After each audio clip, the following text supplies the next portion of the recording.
ये बहुत बड़ा खुलासा है। जिस तरह से बच्चों की मानव तस्करी की जाती, ह्यूमन ट्रैफिकिंग की जाती थी, उस संबंध में, क्योंकि बर्नी वेलफेयर इंटरनेशनल ट्रस्ट के द्वारा ही सीमा सचिन मीना के बच्चों के लिए जो कानूनी कार्रवाई की जा रही, झूठी मनगढ़ंत साजिशन, एकदम पूरी चीटिंग के साथ भरी हुई यहाँ की माननीय अदालतों में, उसमें यही ट्रस्ट पूरी तरह से कर रहा है। और इन्होंने भी इसमें अपनी स्पेशल पावर ऑफ अटॉर्नी और अथॉरिटी लेटर दिया हुआ है। ये भी इस बात का सबूत है जो यहाँ की माननीय अदालत में लगाया गया है, कोर्ट से निकला हुआ डॉक्यूमेंट है। और ये इनको 6 जून को इसी ट्रस्ट को पाकिस्तान के प्रमुख मानवाधिकार कार्यकर्ता को यहाँ कराची से गिरफ्तार किया गया। ये है, डॉन भी कह रहा है, सारे अखबार कह रहे हैं, सारे। और इनकी गिरफ्तारी हुई पाकिस्तान की सर्वोच्च जांच एजेंसी ने पाकिस्तान के प्रमुख मानवाधिकार कार्यकर्ता वर्नी को गिरफ्तार कर लिया है। वर्नी की गिरफ्तारी अमेरिकी सरकार की शिकायत के आधार पर की, उस पर मानव तस्करी के आरोप हैं। संघीय जांच एजेंसी की मानव तस्करी विरोधी टीम ने वर्नी को अमेरिका से कराची हवाई अड्डे पर लैंड करने के बाद गिरफ्तार कर लिया है।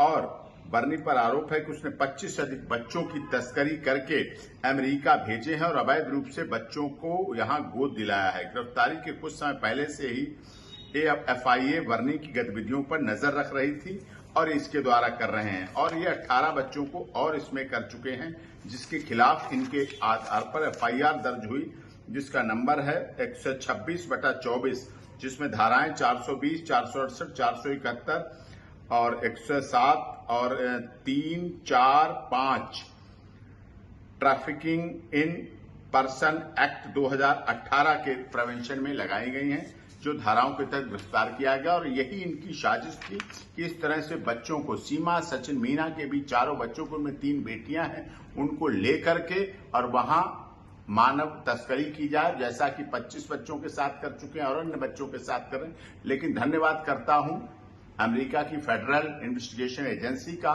जिन्होंने इसमें जांच करके इनको गिरफ्तार किया है।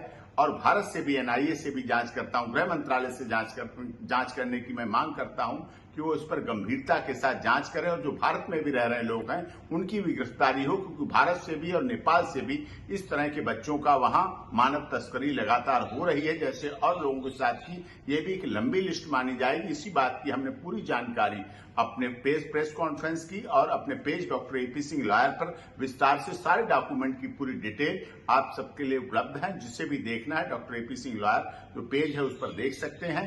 और इसी बारे में सीमा सचिन मीना ने भी ये पूरा अपना आशा व्यक्त किया, इसीलिए वो लगातार धमकी दे रहे हैं, डरा रहे हैं कि वो डर जाएं, बैठ जाएं, मुकदमों से डर जाएं और उनकी छवि खराब होके कर जाएं। झूठे झूठे जान माल का खतरा पैदा किया जाता, झूठी झूठी चीजें चलाई जाती है और लगातार वो इस बात को कर रहे हैं। और इस पर भारत सरकार से अनुरोध करता हूं, गृह मंत्रालय से अनुरोध करता हूं, तीसरी बार मोदी जी की सरकार चुनी गई, उनसे अनुरोध करता हूं कि इन बच्चों को, कितने बच्चे इसमें पाए जाएंगे, कितने बच्चों के साथ ऐसा हुआ होगा। वो भी बच्चे भी तो थे जिनकी 25 बच्चों को अमेरिका की फेडरल एजेंसी ने पकड़ा है और वो उनकी बच्चों की मां थी, तो इसी तरह उनसे दूर किया गया। उनको तो उस एजेंसी ने कर दिया, लेकिन इसके साथ पाकिस्तान के और भारत के और नेपाल के बहुत ऐसे बच्चे पाए जाएंगे जो बाहर मानव तस्करी के तहत इस ट्रस्ट ने बराबर भेजे हैं और उनको बेचा है और उनके साथ किया है। इसलिए इस पर शीघ्र बड़ी कठिन कानूनी कार्रवाई की जाए, जिससे नसीहत लगे और आगे भविष्य में ऐसा ना कर पाए। और यही सचिन का भी कहना है। ऐसी ही अपडेट्स पाने के लिए हमारे चैनल प्रकाश न्यूज़ को लाइक, सब्सक्राइब तथा शेयर करें। धन्यवाद।